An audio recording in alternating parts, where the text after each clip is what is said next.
Welcome to this week's Two Men in the Middle. This is where two men in the middle of the country get together and talk about politics, current affairs, and other fun stuff. I'm Craig Huey. I'm Brandon Koenig.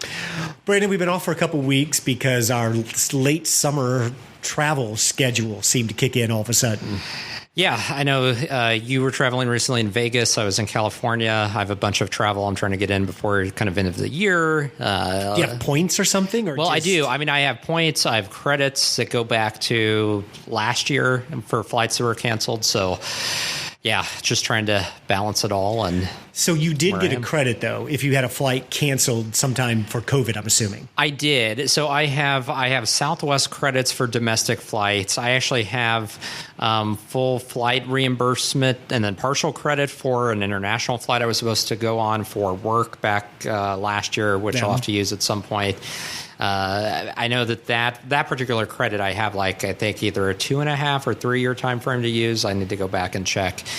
But yeah, so that's kind of where I'm at, just trying to get everything in. I'm glad they're getting that credit, and there's not some funky rule around that, like you have to use it within so many months of something, or you don't get your money back, or you don't get to yeah. I mean, that was really good about anything that was during the pandemic last year. So anything that fell in 2020, I mean, they gave you an automatic 2-year window. Now, anything booked this year that you would cancel is just whatever their general policies are. So, for Southwest, that's 6 months, or I don't know what that is. But yeah, so that is a nice thing, is that they were all pretty good to work with last year for cancellations. I think as they should. Yeah. Oh, yeah. I mean, that's a once in a lifetime event. I mean, it's completely out of every's control. If you're not going to cancel out for this and give people a break for the pandemic, I guess there's no hope for anything.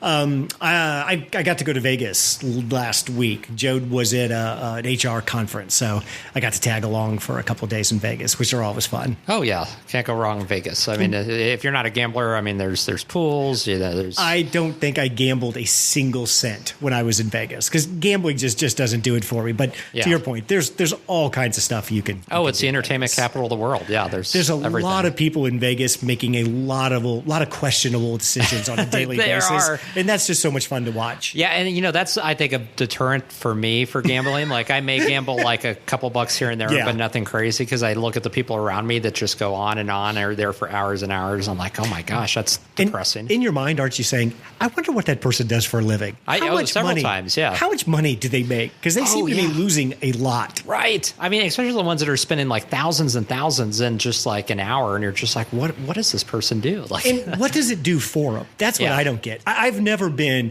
energized by gambling. It's more of just, let's just lose my money, get this over with, so we can move on to something else. I've never been like, oh my God, we're going to go shoot craps, and I'm so excited about that. So yeah, me neither. And I mean, especially too, because I think, gambling is 24/7, it never stops. Yeah. And so to me, it gets old fast. I'm like, let's do this for a bit, and I'm over it. I'm like, okay. And of all of the addictions you could pick from, Brandon, gambling for me would be one of the last ones I'd want to have. Oh yeah. Cause you exhaust money so quickly. I mean, more so than almost any other addiction. And it's a 24/7 thing. You're looking for what to bet. You're betting around the clock. Yeah. Gambling addiction just seems horrible. Agreed. So this week, while we were out vacationing and bringing the summer of 2021 to a glorious final close, President Biden said, hey, any company that employs over 100 people, we're going to go ahead and mandate the vaccine for them. Yes. And so this was the big part of his announcement, right? Because a lot of people expected the mandate for federal workers and for federal contractors. So that wasn't surprising. But it was taken it several steps further with this mandate on private employers. And not only is it pretty broad, there isn't any exception except, the alternative is if you're not going to be vaccinated, you have to provide, those employees have to be tested weekly, get COVID test in absence of being vaccinated. Yeah. So that's really that. And there's outside of that, there are no exceptions. Well, and Brandon, this came from that historical wellspring of social policy, OSHA. which I didn't know OSHA had the power. This is the Office of Health and Safety for workplaces. I didn't know they had this kind of power. That it was weird to me where this emanated from, and that they were using OSHA as the agency to be able to deliver this mandate. Do you think these stand up to court challenges, or what is the future of this vaccine mandate? So the mandate on private employers, it's very, I think, challenging, and I think it's going to be very difficult for it to be upheld by the U.S. Supreme Court. OSHA, for example, the rulemaking authority that was utilized for this, the last time there was a rule that was published was the 1980s in relation to asbestos. It was OSHA that basically mandated that, and again, I don't know the details, but about employers not being able to use that or having to retrofit asbestos related. But outside of that rule, there hasn't been one this significant, since the 1980s. And several of the other rules that OSHA has implemented for employers, they have kind of like a 50-50 track record. About half of them have been struck down and half have been upheld, let alone one that's as far-reaching as this and as controversial. So I think it remains to be seen. Now, if we talk about vaccine mandates at the state and local level, there is precedent for that. There's a Supreme Court case from 1905 called Jacobson versus Massachusetts. There was a Lutheran minister who was originally from Sweden who sued because Massachusetts required the smallpox vaccine, and he didn't want to get vaccinated because as a child in Sweden he had reactions to some other type of vaccine. So he fought the state and he refused to pay the fine. It was like a $5 fine in 1905. It went all the way to the Supreme Court, and the Supreme Court ruled 7-2 that states and municipalities have the right to enact vaccine mandates and to enforce them. So that's been tested at the state and local level. But like you said, this hasn't been tested at the federal level. And states have a lot of leeway and a lot of power when it comes to mandating health-related items for people in the state. They do, and people the local forget government that. has even more. So most of these mandates either come from the local level or the state level. This is also why the concept or the theory up to this point has been government is always best when it's the closest to people as it possibly can be. Right, local control. And that concept seems to be another thing that's being deteriorated during this whole pandemic. We'll talk about that a little bit later with Texas and how local laws may be changing a little bit. But it certainly seems like this is the first time the federal government now is going to try to blanket mandate a vaccine for somebody. Is anything about you nervous, skittish about the federal government once again laying claim to a power that they've never had? Yes, and I will say I understand the rationale for it and the desire to do it, and the frustration with how we've been stubbornly at like 52, 53% vaccination. It's not going up. But at the same time, this is such a significant step forward, and I do worry about the precedent it sets, that if the federal government could step in and mandate that employers with 100 or more employees have to require this vaccination, what's to say that can't be utilized in other areas of public health and other requirements that are layered on? Because if all it takes is for the government to say we're going to have OSHA issue this rule and we're going to say this is a health or a workplace health and safety issue, well, you can say many things are health and safety issues in the workplace. I ask again, what is the limiting principle now on the government using a department like OSHA to be able to introduce all kinds of intrusive regulations into your life under the guise of this is around keeping people safe at work? Well, and it fails to acknowledge, and I get it, it's overly broad, so there's no differentiation between type of business or employees. What about companies that are 100% remotely distributed or don't have offices? And so there isn't that element of coming into contact with fellow employees anyway. But there's no exception or exemption for them under this law. It still applies. And then, how do they go about enforcing that? It's just, and how would you do? I guess they could pay and have COVID tests sent in the mail and then have the results sent back. But there's a lot of layers to this as well, bureaucratically, that I think can make it a nightmare as far as implementation. It would be interesting to see. So the question is, I think that there's probably a 50-50 chance that it gets struck down by the U.S. Supreme Supreme Court. I think so. The question is, up until that point, how many companies attempt to implement this and comply, and how close do we get to achieving a higher vaccination rate just by virtue of this happening and sending a signal to companies that the federal government is serious about this?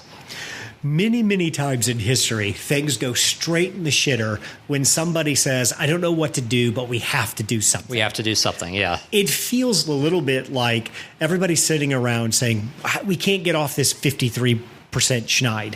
We've been sitting there with about 53% of the population currently vaccinated for quite some time. We have to do something. You're the president of the United States, Brandon. Is this what you choose to do? Do you choose to do anything? Was this the best play Biden could make? I don't think so. I think the problem, too, with this is that it, at a time when we already see examples of, in some of these hard-hit communities, where people are finally starting to change opinions and just, very quietly get vaccinated and, come to terms with how serious and severe this virus is, I think it's going to halt that momentum, and it's going to cause some backlash. And we're going to see some people who may have started to be open to getting vaccinated now not be open to the idea because they feel like this is such a heavy-handed approach. Yeah. They're going to be like, well, the government is forcing this. There's something awry here.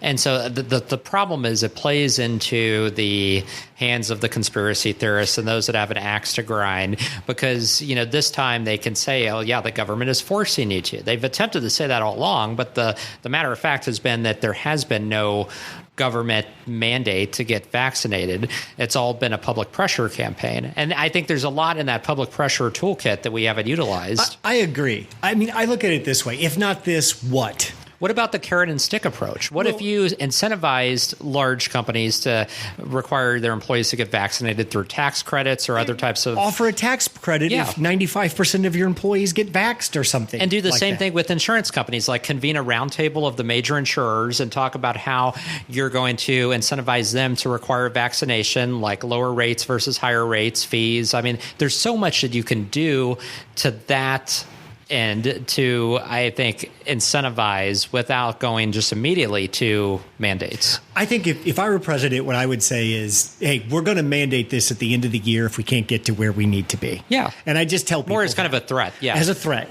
And then, to your point, where are the adults, the Democrats? You can't see this. I'm air quoting adults. Where are the adults in the approach that what would it take to get Trump on stage with Biden? Biden gives 3 lines of praise about the Trump vaccine and how great it is. You let Trump babble for 10 minutes and ends it with everybody go out and get a shot. Well, I mean, I don't think that's likely to happen at all. I mean, Trump. I know we could even get Trump on stage for 9/11 with the former there presidents. Are things. Remember, like when Hurricane was it Sandy hit New York, and they had that huge celebrity call-a-thon. Where they why aren't we doing that? Why hasn't the Democrats reached over to people that don't speak the Democrat language, aren't part of the Democrat team, almost speak in terms that we don't understand to a group of people that we really don't want to talk to? Why don't we reach out to some of those folks and say, what would it take to get you to do some things to help move the vaccine? Or enlist somebody like Governor Jim Justice of West Virginia, who's a Republican, but he's been a powerful advocate for vaccines. I don't know if you saw his soundbite last week where he was like, get the darn vaccine, paraphrasing. Yeah. So enlist him in some type of like nationwide ad buy commercial that's targeted, to people in rural areas on why this is critical, or the states where it's going to play well and have an impact. But yeah, he would be an example of somebody you would want to get involved in something like that. Families of, some of these radio hosts, who have died, who are like, there's tons of people out there. There's so much you could do. I mean, you could create a national campaign that is targeted to the people who need to hear it with the message. Because the problem is they're not going to listen to, national Democratic leaders, but they will listen to people that sound and look like them and talk like them who are parroting that message. So the next time somebody says we need a business person in the presidency, here's what I hear when somebody says that. Because as a business person, you and I have been involved with projects where for some reason, every time Brandon hears me say it, he doesn't He doesn't listen to it. He doesn't get it. But Bob can say it, and he immediately connects with him. We've all had those issues. Yeah. And under the guise of a businessman gets things done, you pivot to whatever it takes to get the job done. And it feels like the Biden administration was not worth to eat some crow, go out, put the work in to make those contacts, in some ways elevating some of these people so there would be a political price to pay. But they weren't willing to do any of that, and they went right to the mandate.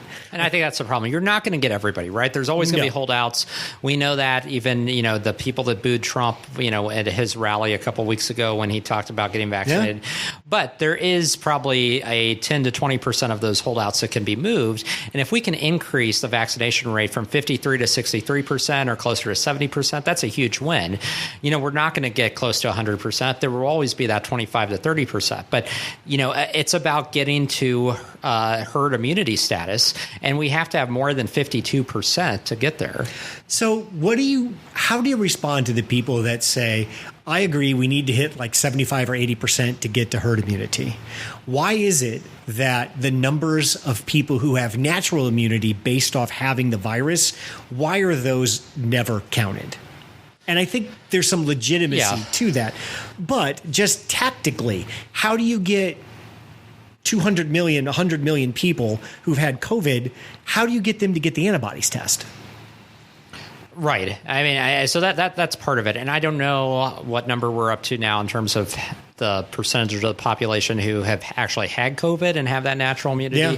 I think we're somewhere in the ballpark of between 15 and 20% now that have had COVID. Yeah, I think we're up to like 25% of folks that have had COVID. So we have those. And I do think there's a lot to be said for natural immunity. They're still doing the test to figure out how long that lasts and whether or not natural immunity holds up against the variants and the latest variants. But no, there is a lot to be said for that. And so that should be included. I would argue that having had COVID shouldn't preclude you from getting vaccinated because, A, we don't know if you can get it again or not, and B, vaccination in and of itself helps prevent the spread of variants. I mean, we know that variants can still spread within a population that's recovered. So more people that get vaccinated help prevent the spread of variants in addition to reducing symptoms. And so it's smart from that standpoint. And isn't there a lane there that it seems like Biden's ignoring too? Yeah. Telling people, I get it. A lot of us have had COVID. You think you've got the natural variant. The natural immunity. Here's why we're not pressing on that. Number one, don't you have to pay to get the antibody test You do. done? You have, and I think it's out of pocket. Yeah, I don't think insurance covers it at all. Right there, nobody's going to go get it tested. Yeah. It would take too long and be way too much money to spin up a testing infrastructure for that, which we don't have. And the quickest viable path is still the vaccine. Right. I think what the approach they're taking is everything they mention other than the vaccine and going to get the vaccine, I think they feel like they're putting one more excuse out into the ether for somebody to say, okay, that's why I'm not going to do it. Well, and the problem is it's a more nuanced message, but it is an absence of having that message. It allows for confusion to spread. And I think they're not in control of that. And I think they're unwilling to wade into those details. But the problem is then the narrative gets written by everybody else. I think you just said it right there. They're not in control of that. They know that, and they know there's no way to get any type of accurate reporting. And it's probably a slower path than just forcing everybody to get the vaccination. Yeah, which I think you're right. I mean, I don't envy the Biden team's position in this. I still think there's some levers they could have pressed, but it felt like we were going to get here sooner or later. Let's just push the button and let's just have the fight now instead of later. Right. I don't see any way this whole conversation can be avoided. I agree. I do think, if they would have engaged, I think on the health insurance side and like the airlines, those are two avenues where, if you have those large companies implement mandates, then that would quickly get people to change habits and behavior because people want to fly. So let's role play this out a little bit. Let's say a month from now, this gets shot down and it never gets implemented. Does Biden come back and try something else, or does it die here? I think he'll probably try something else. Something that's much less. What's left? Well, I mean, I think he's going to be resigned to, again, I don't think anything legally, right? I mean, he's not going to be able to do anything that's on the level of a mandate because, I mean, this is really the only option. It's as strong as you can go. If this gets struck down, there's nothing left to pick up the pieces other than just trying to work with private industry and get them to implement these mandates on their own. Because I don't see a pathway for the government to. I think he's done at this point. I mean, if you're not willing to do the reach across the aisle where you're promoting your enemy as a source of information to a group of people that don't want to hear from you, if you're not going to do that, you've got one trick. You've got the mandate, and that's it. And once that either falls apart or doesn't get implemented, it feels like the government, the Biden administration, is out of juice at that point in time. Yeah, I mean, then you're just basically at, carrot and stick approaches of like tax credits and incentivizing business, which is slow and it's not going to have the same momentum and payoff that you would have. Or are we done? Well, do we just say we've done everything we can do? And just leave it at that? I mean, my God, people, we produced a goddamn miracle drug for you. And you didn't want that. No, but they'll take horse dewormer. Correct. You'll shoot horse dewormer. Calls the poison hotline spiking. And ivermectin, yes, is a drug that is prescribed by doctors to humans all the time. The problem is the human doesn't want to go to the doctor. They grab the tube or the pill of horsewormer. They take the amount that's for a horse. And then they get poisoned. Instead of taking the drug we developed for, that's crazy. It's this tendency, and I just don't understand this logic of, we have something that's been tested that has, probably the best efficacy of any modern vaccine that we have available today, and you can't even quibble with the amount of testing because you've had half the country taken now. You're talking about 150 million, half the world, but yet we're not going to do that because we don't know what we're putting inside our bodies. But we'll put everything else under the sun and try everything else that we don't know. Because if you look at another human and say, "Well, I want to know what goes in my body," that other human should just punch you straight in the face. Yeah. Nobody knows what they're putting in our half body. The stuff we drink and eat and consume every day, we don't know what's in it. Are you kidding? Yeah. I love it when somebody says, well, I want the Pfizer shot instead of the Maduro. Why? Well, I trust it more. Why? When did you mix it up? Do you know what's in it? Yeah. I think what this shows is we've even those arguments that in some ways held ground maybe in the past, they've all fallen away in the fact that we're in a pandemic. I don't want to put what I don't know in my body. That all goes to hell when people start dying around you. I mean, it's when you have, close to 650,000 dead, which actually we're close now to approaching the estimated number of dead from the 1918 Spanish flu pandemic in the U.S. So that shows you where we're at as a country, which is scary to think. So for me, I thought the pandemic would be over when the vaccines came out. I thought by July 4th, we'd hit close to that 80% fully vaccinated, call it good, party, we're all good to go. Yeah. Obviously, that didn't happen. Brandon, what is the date now that the pandemic ends?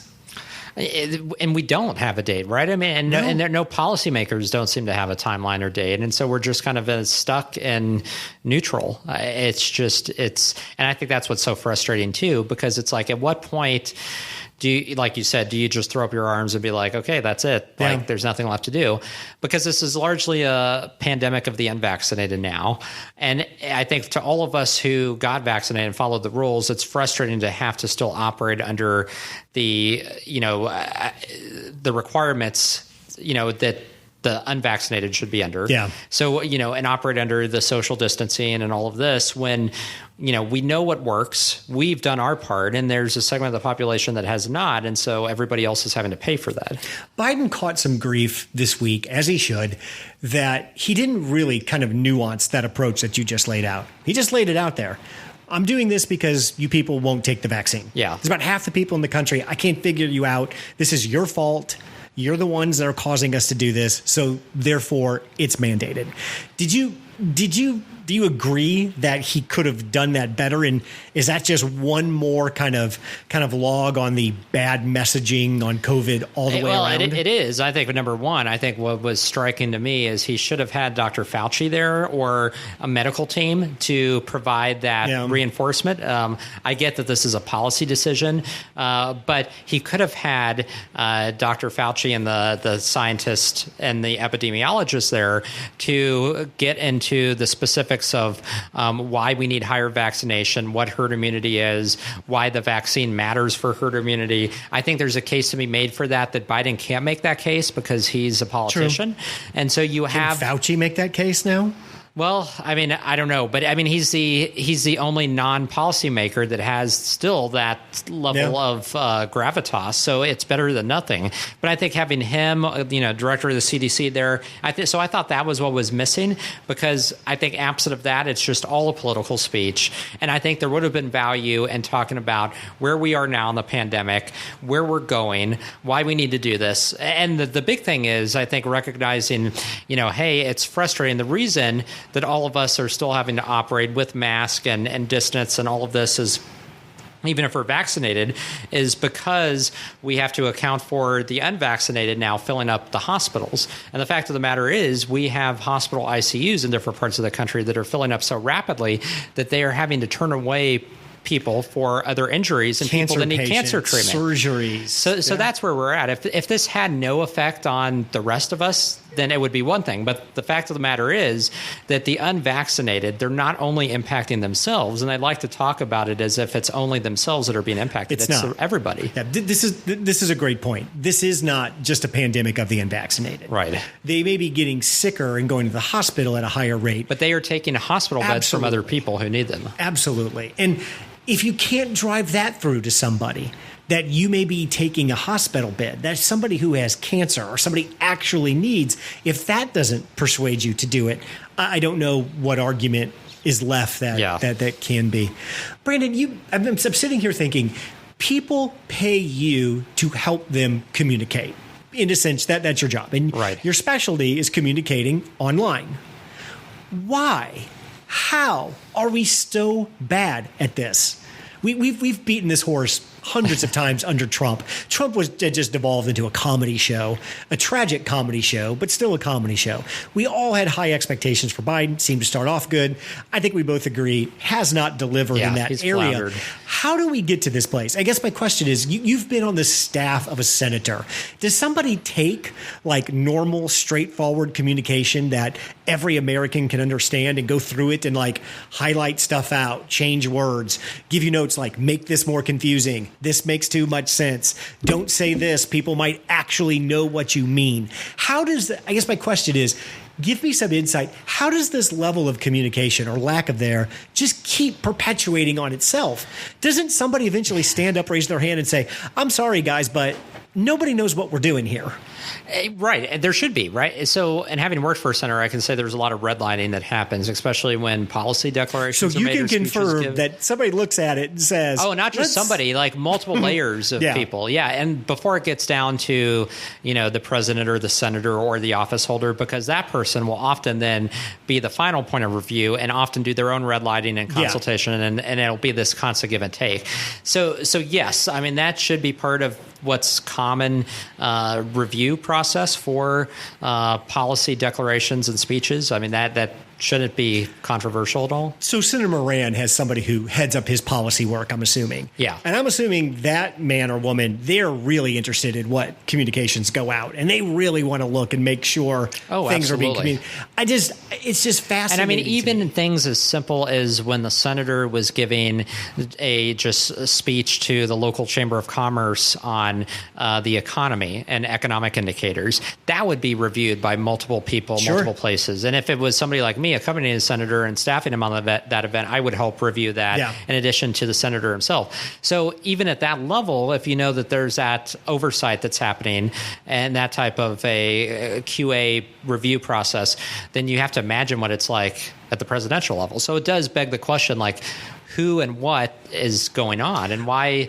and we saw this not just with COVID and the pandemic, but obviously what happened in Afghanistan. That was a communication failure of the highest degree. Absolutely. I thought Biden would get more into the he would develop the modern age kind of fireside chat. Yeah. I thought a lot of his presidency in the first year would be him just looking at a camera, just saying, here's what's going on. I just wanted to make sure everybody's because involved. He did very well in those kind of fireside chat style town halls, like they were televised during the campaign. Yeah. Now, the media has to help him out a little bit because he's not as sharp and as fast, but we all get that. But something to that degree. Absolutely. Yeah. I thought we'd see one of those a week, and he would kind of lay out the parameters of what we're doing. I have to say, it's been very disappointing watching the Biden team try to get their shit together when it comes to message this and just fail time and time and time again. Yeah, I agree. I guess the only thing I'm interested in the pandemic anymore is when does it end? How does not only when, I guess how is this thing coming to a close? And I was pretty sure we would be done with this by midsummer. Right. It feels like we're gearing up for another fight this winter as people start going back indoors. We're still having 12 to 1,400 people a day die of COVID. It feels like we're going to be better than we were last winter, but certainly a repeat on some scale of what happened last year. Right. And I think that, part of that is inevitable. I think what's different than last year is we have no vestiges left of the shutdown or lockdown that's happening. So and generally there's free movement. Everything's open back up. And when you still have half of the population hasn't been vaccinated, that free movement is going to cause the virus to circulate, and we're going to see, the impact of that. So it all goes back to people taking the initiative and getting vaccinated. And if they're refusing to do so, then, this is going to last. We're going to eventually get to a point where we're going to see this COVID flare up in pockets. It'll just be sporadic communities across the country where we see it higher depending on vaccination rates in those communities. And then it'll gradually flicker out. If you look at past pandemics, that's typically how they've ended in absence of a vaccine. We have a vaccine here, but for all intents and purposes, we should... It's almost like, we only have a partial vaccine because we have so many people that still haven't been vaccinated. So in many parts of the country, it's almost as if you have no vaccine at all. A good example is Carter County in the Ozarks region of Missouri. So they have a 27% vaccination rate there only. Sounds about right. So they have right now a 34% positivity rate, COVID positivity rate. That's frighteningly high. And their hospitals are full. And there was a CNN did a segment on this, and they went to that county and interviewed people, and almost everybody knows somebody who's either been hospitalized now or who has died from it, which is startling. I always tell people that my definition for adulthood, how do you know you're an adult? You know you're an adult when you consistently do things you don't want to do because you have to. Right. You have to make a living. You've got to pay a bill. You've got rent to. I got to go to work. It feels like for this pandemic to end, a bunch of people are going to have to do things they don't want to do. But see, part of the problem, Craig, is we're in this cultural state now in America where... That don't fly. Yeah, no, we don't want to be inconvenienced at all for anything. And so, we fight back and we make a scene and make a ruckus. And you see this every day with airline behavior now, which is just at its worst, which is why you have, flight attendants that are quitting en masse because they don't want to deal with it anymore. You see it at restaurants and in public venues where, just the slightest requirement, slightest modicum of consideration, and that includes masking, but it doesn't have to be masking. Anything at all, people just get irate because they don't want to be inconvenienced. And that's what the pandemic's taken from us. Yeah. Our patience, any type of ability to listen to anybody else and understand that they're having a bad day too. The understanding that it's just an inconvenience. It's not an attack on your freedom. Right. It's not an assault on who you are as an individual. It's a minor inconvenience because this big giant thing has happened. But at some point, some population's going to have to bite down and do something they don't want to do. Yes. And it feels like it's a contest between 47% of the people in the United States and the Biden administration. Yeah. And I don't think the Biden administration is going to win this. They're going to have to be an adult, do something they don't want to do, and find a way to work with people on the right to get people to get shots in arms. Yeah. It's just going to have to happen. It's going to come down to. Duh.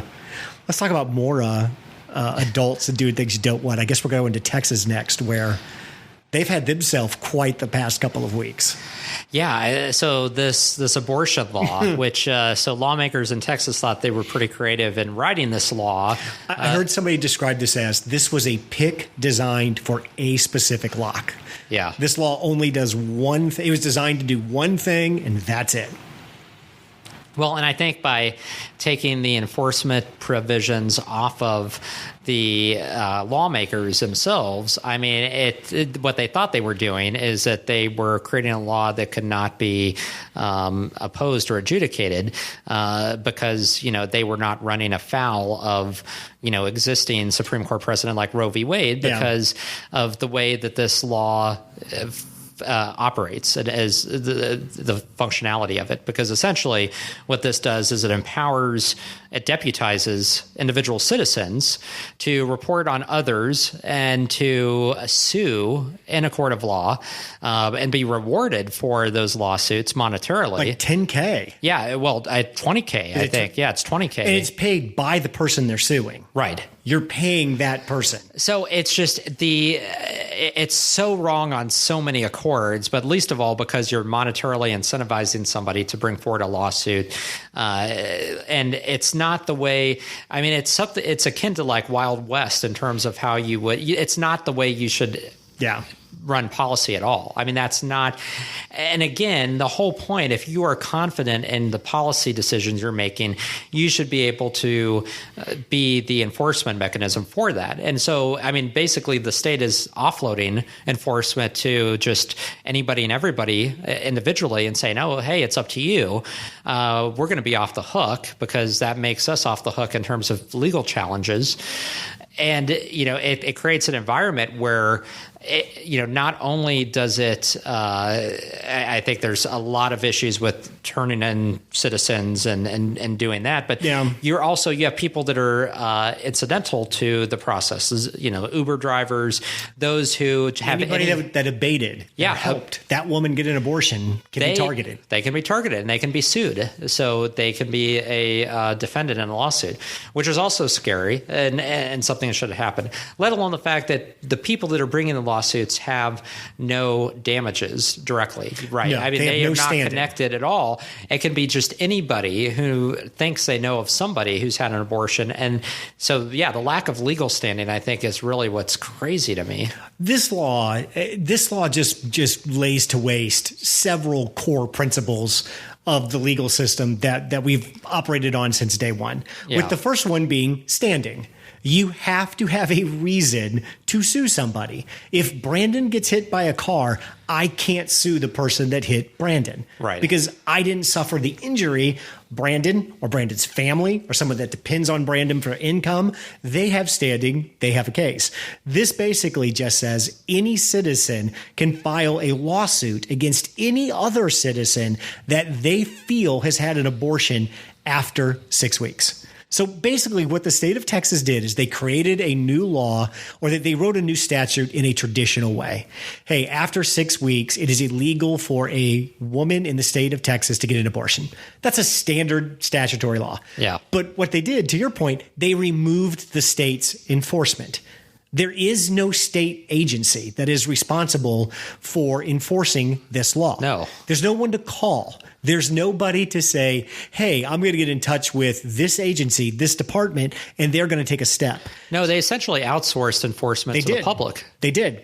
And so what this does is basically, because there's no person, they get around this because there's no person to sue. If somebody said, I'm going to sue this person, or I'm going to sue this government agency because they are not protecting the right of this person to have or not to have this medical procedure, when you eliminate that, they basically have said it's a civil process now between two parties. That's insane. Yeah. So think of it this way. The government is saying that a woman has a constitutional right to an abortion. We just simply are not going to enforce that. The government here is making a choice not to enforce or not to guarantee a right that is in the Constitution. That's a very weird unprecedented and weird thing to do. But there is some precedence for this. We talked about the American with Civil Disabilities Act. The ADA. American with Disabilities Act. Sarah Isger for the Dispatch. She ran a DOJ department and was a Supreme Court clerk or something. In one of their podcasts, she ran through that the legal basis for this is the American with Disabilities Act. There is no department that enforces the American with Disabilities Act. It is a private action between somebody who has a disability and the owner of a business. Right. So basically what they did is said, you have a person who is disabled has a constitutional right to enter into a public space or a business.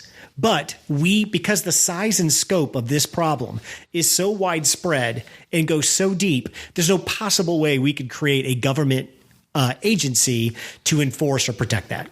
What would the enforcement wing of the ADA look like? I mean, it would be massive. You would be bigger than the FBI and the IRS combined, right. And you still wouldn't get anything done. So they said, hey, but we will give somebody the right to sue a private business if they don't have access to their business because of their disability. So that was kind of the legal precedent or framework they used to put this law together. Right, but the pointed out a huge flaw. Glaring flaw is that those people are directly damaged. They have damages they can prove, and this is allowing people that have no direct or indirect damages that they can prove to just come forward and launch a lawsuit, which is crazy. And their whole justification for this is at the end of the day, we're just trying to save human life. We're just trying to save babies. What is it against, Brandon? What do you have against babies? Why are you so anti-baby that you hate this law?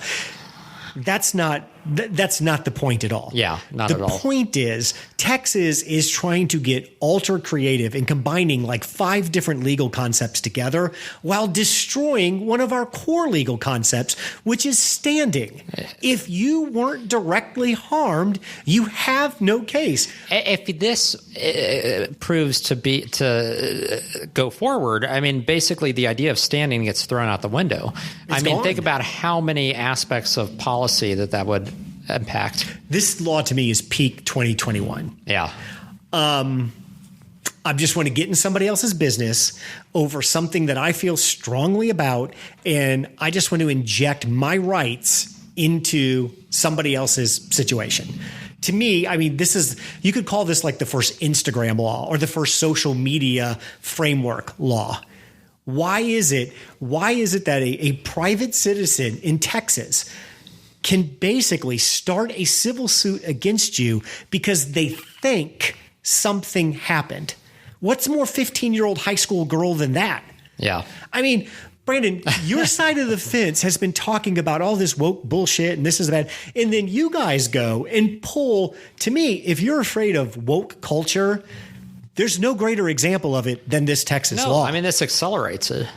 This takes it out of the informal and out of the social media and codifies it into a legal approach. Well, and conservatives should be worried. This is crazy. If this becomes precedent, it can be used and weaponized by the left in similar ways, right? I mean, when it comes to guns, again, when it comes to what's other policy the limiting areas? principle here? You're doing something I don't like. I'm going to take a civil action. Yeah. There's no limiting principle to it. No. This is the Republicans in Texas trying to out-clever themselves. This is the Republicans. This is what I don't get about this law. So when the Supreme Court goes into session next, I think it's Dobson versus Mississippi. Yeah, that's the next abortion case. There's an abortion case. This drives me nuts too.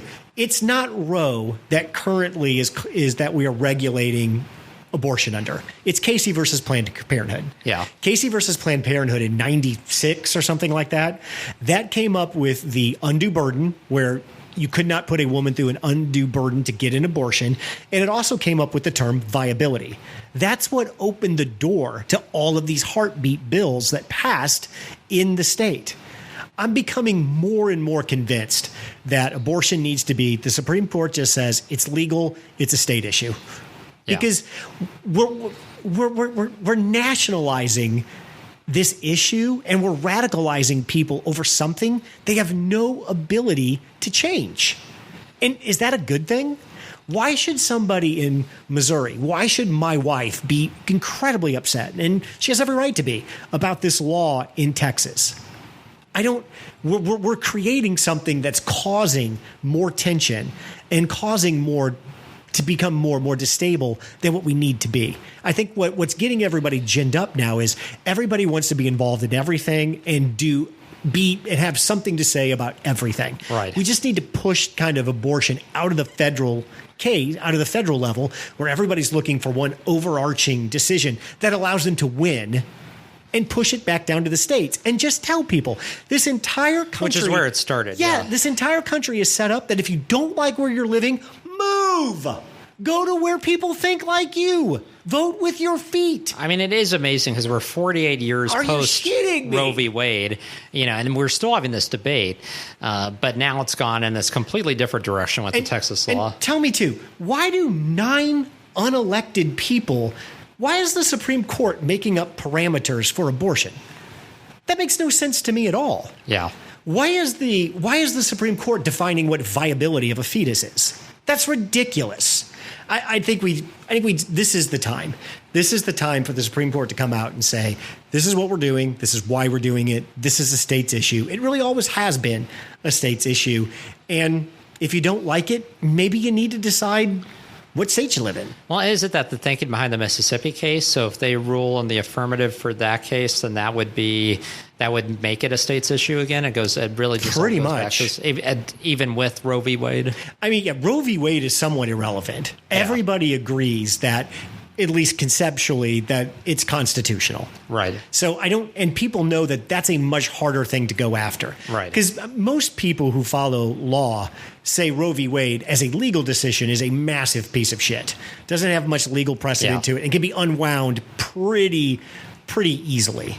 I don't think that's where we're going after. What we're going after is what is viability and what is undue burden. Yep. And we're never going to agree on that. No, never. Not going to happen. This is one of those. Put that decision as close to the local population as you can. Let them make their own law.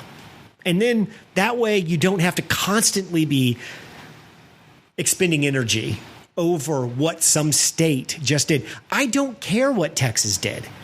If you don't like that abortion law and you live in Texas, move. This isn't communist Russia. And we always go back to the fact, I mean, most people are in the middle on abortion. Like they think it should be legal, but rare. They think there should be parameters around it. So there shouldn't be abortion on demand, that it should be regulated, but it should be accessible.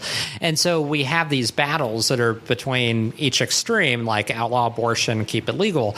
But that's not where most Americans are at. And, and I think that the danger and the damage that the Texas law does is it, again, I think takes anybody who might be somewhat in that kind of moderate middle, and it takes the issue completely to the extreme. Well, take the word abortion out of it and replace it with any other word, and it makes the law sound as ridiculous as it is. And that's what's so bad about this law. Take the word abortion out. If I see Brandon eating ice cream, I sue him. If I see Brandon fill in anything other than the word abortion, it's just completely insane. Yeah. I can't. What gets me so fired up about this law is if you follow the through line to, one, we want the courts to decide everything, which is ridiculous and is a pattern that just keeps getting worse and worse. And now, peak 2021, I'm involved in everything. I have a right to know everything. Isn't Roe v. Wade is an extension of privacy rights, isn't it? Yeah. That was the basis for it, was the inherent right to privacy. So now we're saying if I think Brandon took his girlfriend to get an abortion, I can sue him. I can force him to get a lawyer. I can at least force him to respond. That's insane. It's crazy. This law's got to get struck down. I do understand the Supreme Court saying let's work something through so we've got some clay to work with. But to me, that law is just every single person who's elected, who's involved with that law, needs to be impeached and thrown out immediately. Yeah, starting with Abbott, going all the way down. It's ridiculous. Yeah. So have we entered the point now where at the state level, and I'm thinking about DeSantis here and all the bullshit that he's tried to pull around COVID, are we coming up with like designer political laws now? What are We've talked a lot about theater, and a lot of this is just performative politics. Yeah, I mean, we've moved past that, Brandon. This ain't for show anymore. No, I mean, now they're taking this and enacting law out of it.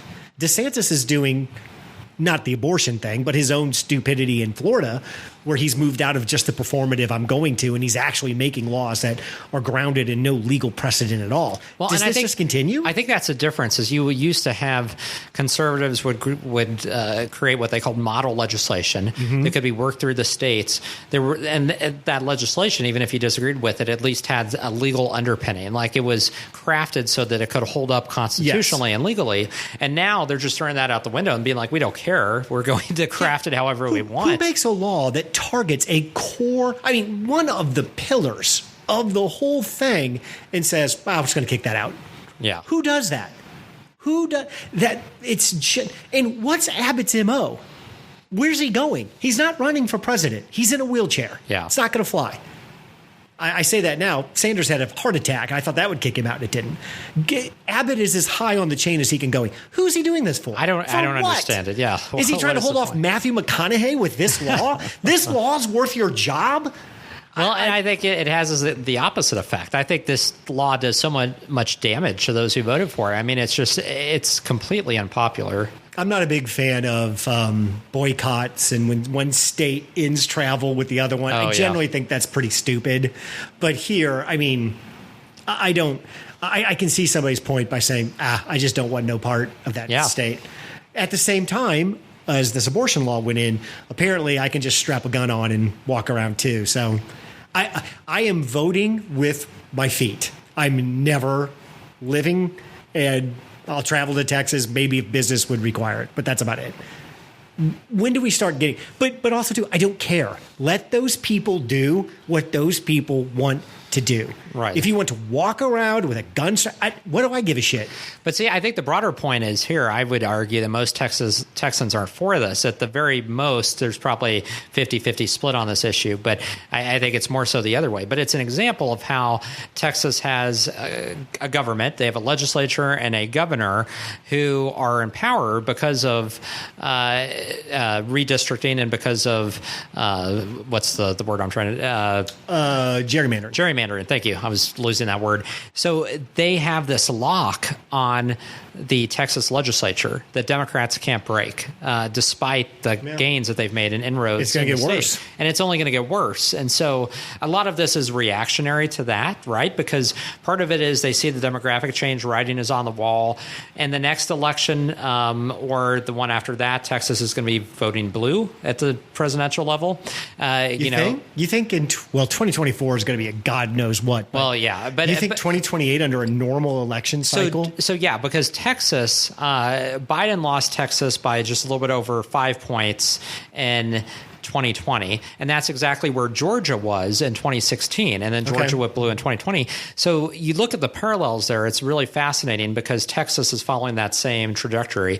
Donald Trump won Texas by 10 points initially in 2016, which was actually 9 points, which was much less than Romney and McCain. And then he only won it by 5 in 2020. So you see where, it's headed. And I think it parallels Georgia pretty well in terms of the vote. So I would argue that if it doesn't go blue by this next election, it's going to be very close. I just don't know what to make of the demographics argument anymore because I've made that argument for so long and I've been wrong so often because my original demographic argument was the Republican Party should have been in the waistband by now. We should have been on the third iteration of whatever the Republican Party was trying to modernize itself to be, and that just hasn't happened. Hasn't happened, yeah. And as much of a disaster Trump was, he did get more votes than any other sitting president in the history of the country. Yeah. And part of that was his ability to tap into typically, voting communities that typically don't vote, infrequent voters. I mean, if you're talking about rural voters and really be able to increase their voting rates, which has been to levels not seen before, as well as, he was able to dabble enough in minority communities just enough to make that claim. But again, the problem too, and why this makes the 2020 election so difficult to dissect, is at the same time he bled suburbanites. He continued to lose urban voters, and that's the thing with Texas. Texas would have been even closer this time around, but there were Hispanic voters that Trump picked up. But he lost places like Dallas and Houston and Austin by levels unseen. Yeah. I mean, it's unbelievable. Yeah. And that went further out into the suburbs and exurbs than ever before. I think a good example is the county that's home to Fort Worth, Tarrant County. It sounds like it. It went blue for the first time in over 60 years. I mean, you had to go back to Lyndon Johnson.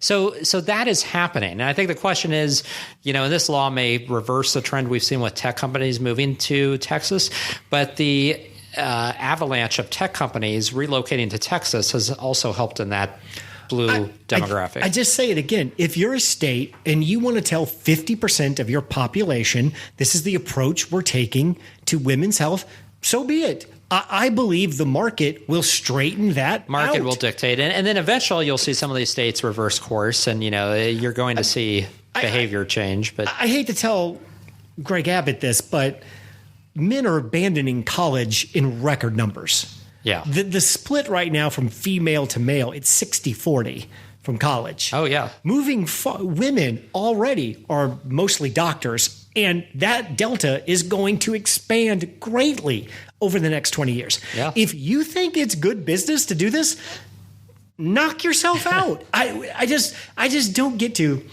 Here's what I'm trying to piece together. What we talked about, the vaccine mandate in Abbott in Texas, aren't we talking about the exact same thing? Two political parties, two political leaders who refuse to talk to anybody except their base. And they just keep doubling down, tripling down, talking more, doing more things the base like. And they just never in any way are trying to expand who they're talking to. Well, I think on the Republican side, I think this recognition that we're going to lock in as much on the short term that we can because we see, where we're going. We know that we could lose all this, in 5-10 years. And so get as much done as possible, lock it all in. So that's what it's all about. That's traditional, I think, Republican thinking. Has Trump changed any of that? That doesn't have to be your fate if you just fight hard enough against it. Do you feel that has taken on any type of meaning and people don't feel that way anymore? Then it's just, the rhetoric. You just completely keep, as long as you're seen as being in opposition. You just keep fighting. You just keep doubling down. You never change your perspective. You never expand. I can't think of a single instance in the past, I don't know, number of years.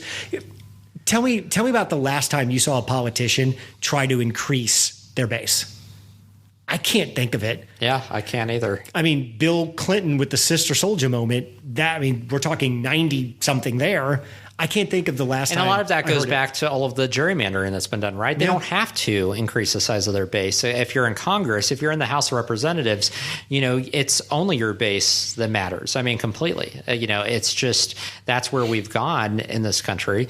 And, so those trend lines have followed the political realignment from the gerrymandering that's occurred with redrawing of districts. I mean, if the Supreme Court allows this law to pass, I would put this law under the kind of self-governed or the self-enforced category. I cannot. Where's this going? Well, I cannot fathom that it would be allowed to stand because, again, the precedent that it sets, I mean, for everything, it's crazy.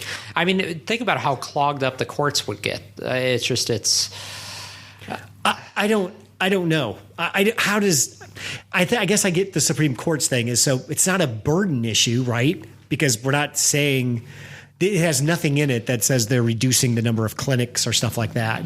No, but it's designed that way, right? So the obvious intention is, it's designed to force these clinics out of business so they won't have to deal with the lawsuits and, and the people that are, impacted don't have to deal with lawsuits. Brendan, I Googled this the other day. I bet you probably haven't Googled much on I think it's called RU 486, the abortion bill. Yeah. I didn't know this, but the future of abortion is medical. the present of of abortions are medical. They're not clinical. Yeah. More abortions are being done every year by taking medicine than are done in a clinical setting. Right. So in some ways we're arguing about nothing, because how most abortions are having today are people are ordering medications off the internet that they're getting, or their doctors prescribing them this pill. So in some ways, this is another massive performance. Does this bill not impact I can't abortions in figure hospitals? I've read as much as I can, and I cannot figure out if this law has nothing. How is this law going to? Well, okay, the Texas law might, because I guess if you think a person ordered abortion medication online, can you sue them now? Right. I don't think the Texas law discriminated or specified. I don't think it added medicinal in there. Abortions. Yeah. My point being is that the present and the future for abortion as a procedure is not going to be in a clinic. There's a lot of women right now who are ordering abortion pills online and doing this themselves. That was happening during the pandemic last year, yeah. I am horrified to my core that happens, but I accept that it does, and I understand why. But this is another point. When are we ever going to really talk about where the future of abortion's going, what that means, and how are we going to, or are we going to try to get balls deep into regulating that too? Right. Because if I'm somebody whose abortion's my main issue in Texas, the clinics are one thing, but how do you go after the online? And if you'll adopt this law, you'll adopt any law, won't you? I mean, there's no limiting principle to what you will do at this point if you think this law is a good idea. Well, I think the application of the precedents for this law to other cases, to guns, if there's a mass shooting and you have other people that aren't impacted by that, but they want to sue the gun manufacturers, what's set to stop them? I mean, again, if you're going to open this up to parties without standing, I mean, it can apply to so many different cases. That's the big one. How do you get a handle back on that? Yeah. Brandon, what's our third topic? I got too fired up over the Texas law. So tomorrow is the recall election in California. End of night will be Pacific time, so it'll be very late. We'll know whether or not that recall was successful. Polling shows that Gavin Newsome has regained momentum and has double-digit lead and should be expected to come out victorious. I think the larger question, so Democrats will be able to breathe a sigh of relief. One of the big issues here was it just the narrative, right, of a Democratic governor in a heavily Democratic state getting beaten by a Trump Republican, but also the possibility that something could happen to Dianne Feinstein, who's like 89 or 91 or something up there. Old as dirt. Very old, senile, and she could be replaced by the Republican governor with a Republican senator and change the balance of the Senate completely. So that was a scary possibility. That doesn't look like it's going to happen now, but I think what this means for our democracy is we're already seeing the narrative that was used by Trump replicated here in the California recall, with Republicans already saying that the election was rigged, that there was fraud, and that's the only way the Democrats are going to win. So again, this is destructive to our democracy to see this tactic and to see it weaponized the way it is over and over again and erode confidence in our electoral system. And that's Larry Elder who's making that claim, who's a radio host in L.A. or some city out in California. He's like Trump. He doesn't come for politics. No. There's no penalty for saying everything's rigged and a scam. He'll just go back to sitting behind the microphone. It'll help his ratings. Yeah. He pays no penalty for that. Trump paid no penalty for it. Yep. Until there's some baseline of accountability, and I don't even know what that looks like anymore, I think that's just something that's going to be baked into the cake now. Yeah, I agree. I mean, why wouldn't you? You could explain your loss before it even happens. I mean, it's built in at this point. But it is. And I think it's so deeply frustrating, though, because it allows this, I think, very damaging conspiracy theory to live on and continue to have new life over and over and over again. Larry Elder's a joke. He's in no way qualified to run the state of California. But there's a part of me, a dark part of me, that wishes it would happen. If somehow Gavin Newsome gets kicked out and Feinstein retires tomorrow and we get a Republican governor, suits his Well, and great. with Democratic We've luck, done it you know all that to would ourselves. happen. I could see that definitely happening. Yeah, we did it all to ourselves. Yeah. We have no one to blame except ourselves, especially Gavin Newsom. Who goes to a $50,000 dinner with the health lobby in the health of a pandemic, and then is so stupid to allow yourself to be photographed and filmed? Yeah, if I'm pulling that move, everybody's giving their phone up, and I'm keeping them all night long. Yeah, exactly. No, I don't want that to happen. But there is a piece of me that would smile inside to watch the Democrats just melt down on a problem they completely made for themselves. Right. God, what do you think of Larry Elder and the chick who threw an egg at him? Did you see that? I didn't see that. Would that happen at a rally or something? I think he's walking through Venice Beach or a homeless encampment. I did hear that there were people throwing a woman stuff. in a gorilla mask threw an egg at him. That's horrible. And of course, did Democrats say anything about that? No, we don't. And that's a problem with our politics, right? I mean, it's just we're in this, we ignore what our side does and just call out the other side for the same BS. Brandon, I'm getting to the point where I don't know if there's time to pull back on the stick. It feels like we're a plane 45 angling towards the ground. There's the stick. We just need to pull it back. And we just can't. I don't see that happening, and I'm really worried. So this last weekend was the 20th year since 9/11. I hate to say anniversary because that has positive connotations. Yeah. But so a lot to reflect on, especially in conjunction with leaving Afghanistan after a 20-year slog, with just a mixed picture there. But and then we look at 9/11, which, by the way, for ththose that didn't see, former President George W. Bush, he gave some really, I thought, solid remarks on 9/11. He pissed right off on that. Yeah, at Shanksville, Pennsylvania, and he tied the events of 1/6 to 9/11 in terms of domestic terrorism with international terrorism and why both are deadly threats to our democracy. Trump responded in kind today to George W. Bush. I don't know if he's So it's just, but again, and I think it's great, but I don't think George W. Bush has any authority left in the party because I think it's become the party of Trump now. So I don't know that that'll make a difference. George Bush gave a very good unity speech. It was extremely good, yes. If it were 1992, right, that speech would have been a little hokey, but on point. If it were 1962, I have to go back even further. That speech was straight out of 1952. I don't know what America he's looking at. And for us who was never a fan of G-Dub, this is his main fault. What are you looking at? What America do you see? What unity are you pointing to?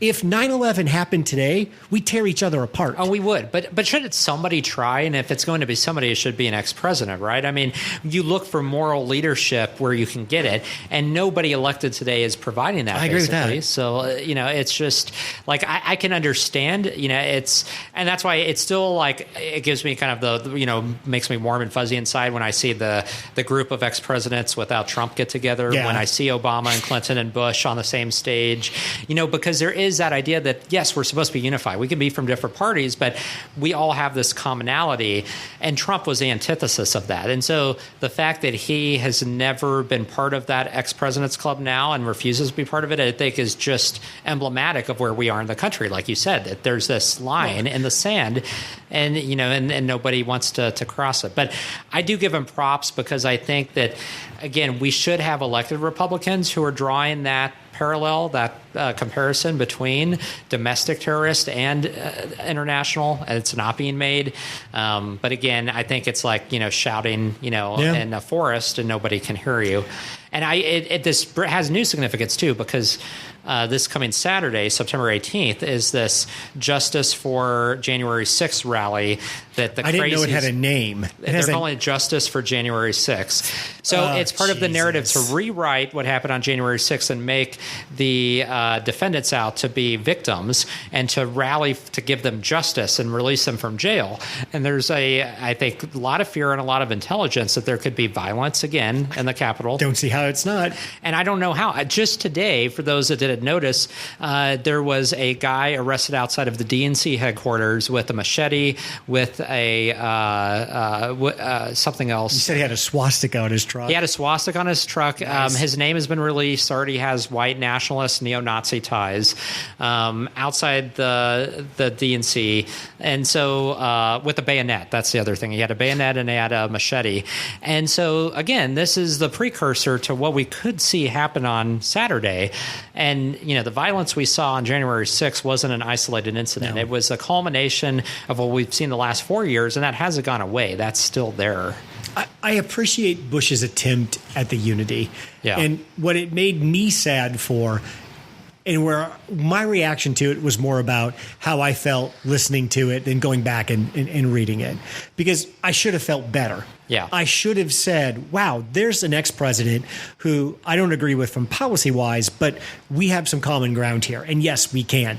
Instead, I walked away from that thinking, old, out of date, I don't think that it's not going to make a difference anymore. Yeah, and that was more about what it. For me, it's interesting to see how my reaction to those things have shifted from, hey, this is a positive, to this is out of date, and I don't know what this is going to do. And why is it always? And you just made this point. Why is it always the person who's out of power has to say it? Yeah, that's what I don't get either. Why does it always? Well, and that's have why to be, I think it never resonates, right? Because we don't have anybody in power who's making that statement. Brandon, it's been a pretty depressing podcast. We just came back from vacation. Is there anything fun you're doing or going to do or thinking about doing that can make the ending better? I might think about that. I don't know. Yeah. We're in this lull, though. I mean, we've kind of shot our wad for vacations here in the summer. We're kind of in this weird lull stage until I'm not going to say it. Thanksgiving. I mean, that's the next holiday, right? Yeah. Halloween. Do you count Halloween as a holiday? I mean, you don't get it off. It's not a public holiday. True. I mean, it's something. Halloween from Spend is the number 2 holiday, only behind Christmas. Is it really? People spend a shit ton on Halloween. Oh, imagine that. I used to love Halloween, but we don't get any kids. Nobody trick or treats. Everybody goes to the Y. And they have some party for kids because I guess it's safer. That makes me depressed. There's more and more parents that do that. They don't have their kids actually trick-or-treat in the neighborhood, which I understand. But I get it too. But I don't know. I mean, there's a lot of adults that go to, parties for Halloween and get-togethers. And so that's Halloween's turned into a mess. I never really got into Halloween. Yeah. I don't know. I hate holidays anyway. I went to a costume party that a former coworker had a couple of years ago that was kind of fun. It was kind of the first adult Halloween party I've been to. Always a risk. Yeah. When you say adult Halloween party and invite your coworkers, you're just waiting for someone to show up as naughty nurse and be like, oh shit, here we go. I think there were a couple of those, and then a lot of drinking, excessive drinking. So you get all kinds of. You're describing something that actually sounds fun. But I can't imagine, I would ever want to host that, at my house. This coworker, she had, 50 people at her home, they were all drinking, and I'm like, that's a big risk. Yeah.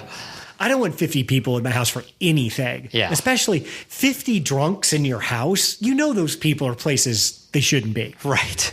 And it's a pretty big house. Could you put 50 people in a house? That's a lot of people to shove in your house. Yeah. But I don't know. I guess we are coming to summer's going to end, and then we're going to slide into the holiday season. It all happens so fast. That's what I hate. And it's and then you get boom, and then January, and then just everything kind of slows down. So, Brandon, if the goal here was to end the podcast with something on a highlight, that was not it. The fact that we're getting very close to holiday season, I don't count that as our uplifting ending here. So I did just start watching the American Crime Story impeachment. I don't know if you could. The first episode was on last week about the Clinton impeachment trial. I kind of want to watch that, but I listened to the Slow Burn podcast. And I can't see Clinton the same way. Yeah, I think if this miniseries does it right, you're going to walk away from this being like, that was not just some quick affair. That was an orchestrated move by him. And that was the point behind this series, right? Because Monica Lewinsky is actually one of the producers on this series. But it goes to show that the women involved, I mean, Monica, Paula Jones, all these women were used by everybody around them, right? I mean, so it shows the Clintons in a negative light and Democrats, but it also shows Republicans who just use them for their own personal gain and for political gain, and how, I mean, just the rampant misogyny that was at play during that time, which is interesting. The part about this that I didn't know, I thought the Clinton-Lewinsky thing was your typical kind of older man, younger woman, quick meeting, done, that kind of stuff. Yeah. This was a drawn-out prolonged affair. Yeah. This is the president of the United States. Like calling her multiple times at night on the weekends. Man in the world. Basically trolling someone half his age. It's horrible. And when you dive into that case and you want to know why Trump was able to use Clinton so effectively, Clinton's a pig.